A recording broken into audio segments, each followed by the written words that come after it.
Watkin here, and I'm back again with the next instalment of my Freemasonry stories. And I'm with a man that hardly needs any introduction at all, Mike Haynes from the Lodge of England, 9060. Mike, thanks for joining me today. You are very well known within Lincolnshire Freemasonry as the man who is Mr. Social Media. So it really is great for you to join me today. So thanks for joining me today. Thank you for inviting me. No worries, no worries. Very honoured. Good stuff. No. The honour's all mine. The purpose of these videos is to find out why people join Freemasonry, what they get out of it. And so what I'd like to do is go back. When did the word Freemasonry come across your radar initially? Who introduced you to it? Well, my father-in-law is a Freemason. He's currently a DC in our lodge. I'm not sure how long he's been in, but he's been a member for many years. And my wife and I got invited to quite a lot of socials, Christmas parties, ladies' nights, and then I think finally it was a white table evening where we got to go in the lodge room and what have you. And yeah, so it's been on my radar probably about 8 years or so. Okay, so when was your first meeting? My initiation, January 2015. Okay, I mean, I know you had the family connection, but did you have any, let's be honest, what people say about Freemasonry, did you have any, concerns or worries or, I wonder what I'm getting myself into here? No, not really, to be honest. I take all that kind of thing with a pinch of salt, all the conspiracy stuff and links with Illuminati, etc. So no, it wasn't any concern whatsoever, really. So can you remember your initiation? Yeah, well, parts of it, yeah. I remember the festive board more once the whole ceremony is over. Specifically the initiate's chain. That's probably my best memory of anything that I've done so far. It really made me feel part of the lodge.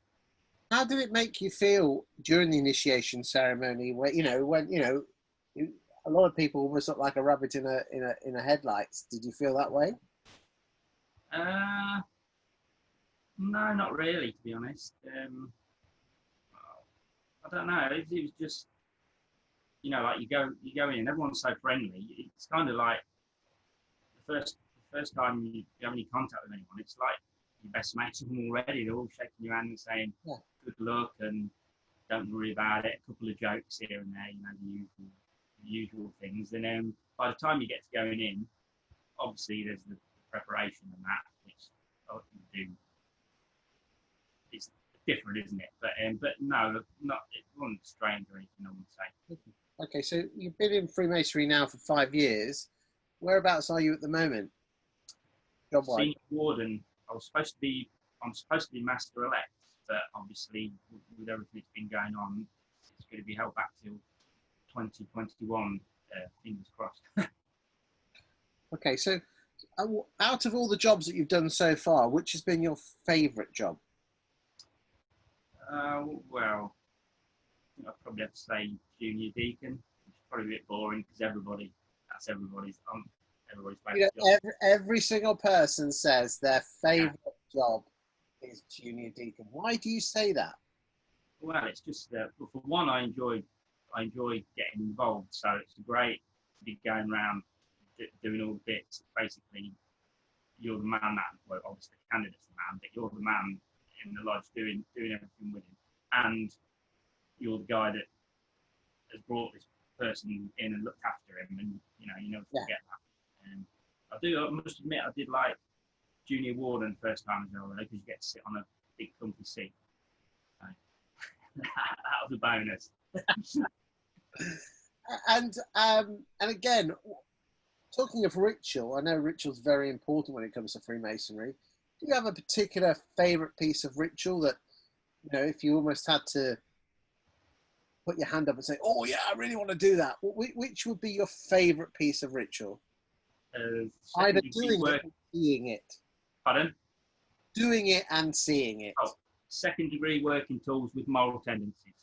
So the long version of the second degree working tools. And the walking charge, but we don't really get to do that. Yeah, they're the two. I mean, I enjoy most pieces. First time we did the northeast corner, I really enjoyed that as well. Yeah, I'm quite infamous for my northeast corner, but we won't go there. That's for another episode. Let's just say you were you were trying to, I hate to say it, sell Freemasonry to somebody. How would you encapsulate it in as fewer words as possible? What does it mean to you? Well, for me, I don't think I could encapsulate it in a few words, but for me, it's built my confidence, made loads of friendships all over the world, and it's pretty much changed the person I am, really, from before I was in. The things I'm into and that now are completely different to before I became a Freemason. I mean, what's it done for you as a man? I know you said confidence, but let's drill down a bit more on that. Well, I was always a bit of an anxious person, so it's a bit daunting. For example, the first time when you go to the second degree and you do the questions, standing up and answering, but I nailed that, and it immediately made me feel more confident about doing that sort of thing. And then after about a year or so of being a Freemason, I went on a visit to a lodge in London, Bowes Park Lodge, and I just travelled off on my own, jumped on a train, didn't know anybody there, and made loads of friends that day. And I've been back and visited many times, and that's something I wouldn't have probably done, or I'd made excuses in the past to not do that sort of thing. So yeah, just opened up. You think it's made you a better man being a Freemason? Oh yeah, definitely, because of the lessons, moral lessons, and it's like it's all right learning the ritual and that, but you need to try and live by it, and that's what it's all about, really, the ceremonies and that. Now you're pretty big in the game when it comes to the social media, especially you're an integral part of the Twitterati. What is the connection between social media and Freemasonry, and why is it important? Well, there's a huge community on Twitter of Freemasons, also on Facebook, but Twitter's more my platform. It's just another it's another way of all coming together without having to actually be together. So, like I say, I've made friends all over from visiting lodges, which I've actually found on social media. But then I can keep in contact with them all. Just ask their advice on things. I've learned many lessons from information from social media as well. And I think a lot's made of promoting your lodge and getting candidates via social media, but we forget about just getting on there and meeting people and having fun. That's important as well. I think it's really important. At the end of the day, there's no point in joining an organisation if you're not going to have fun. No. And I know we have the straight-laced part of the ritual, but at the same time we have the festive board. But again, you can take it. Everyone says go visiting. This is almost virtual visiting, isn't it? And as you say, you've been out. You're quite infamous in a good way. That you go and meet other Freemasons around the country, and I think you are a big player in the Freemasons Beer Society as well, aren't you? Because I know you're a big player, but yes, I'm a member, and that I think that got over 1,000 members in like 24 hours, and that just goes to show. And that's a specific part within Freemasonry, not just Freemason. Yeah, like a beer. I mean, yeah. I mean, the important thing is let's just say you were only allowed one beer before your last beer. What is your favourite beer? At the minute, I would say it's I don't know the brewery or anything, but it's called Hazy Days. It's a hazy IPA. So that's a brew dog, if memory serves me well. No, that's Hazy Jane.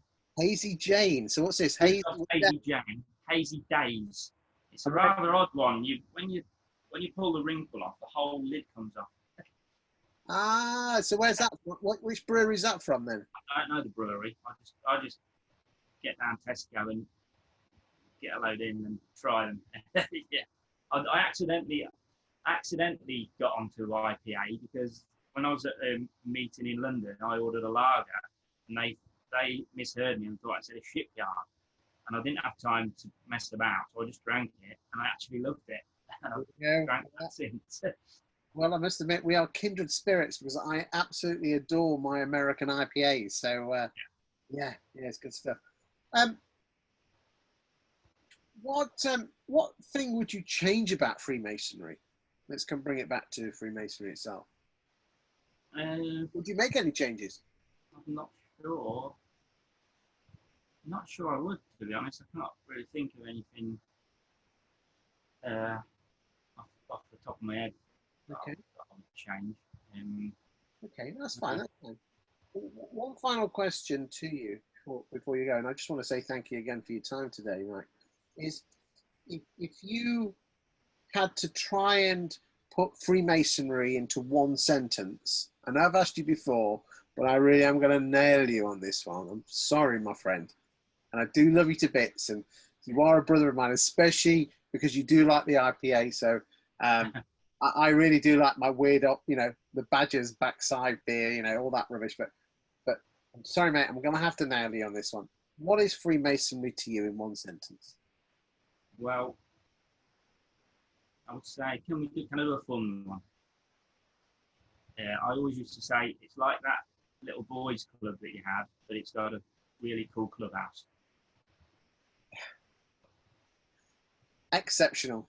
And I must admit, our clubhouse is better than yours. So, that's what I love about this club. Mike, thank you for your time today. Amazing as always. I love your banter and your crack on the social. And I know we met a few times on various provincial visits. And I look forward to when we get back to normal, hopefully, all being well down in London. Let's meet at a communications meeting and let's have a few IPAs, my friend. Brilliant. Thank you for your time today. You've been exceptional. Thanks. Thanks. Bye. Cheers, mate. That was bang on. Was that all right? Yeah, that should be out probably the end of the month, okay? Okay, mate. Excellent. Thank you for your time. That meant a lot. If you don't hear from me when it ends, it will spend about 10 minutes decoding. Let it do its thing. You'll see. If you don't hear from me, it's fine. But if you do hear from me, I might need you to say it. But just save it to be on the safe side, okay? Yeah, no worries. Cheers, mate. There you go. Thanks for your time. You've been a star. Cheers. Have a great thing.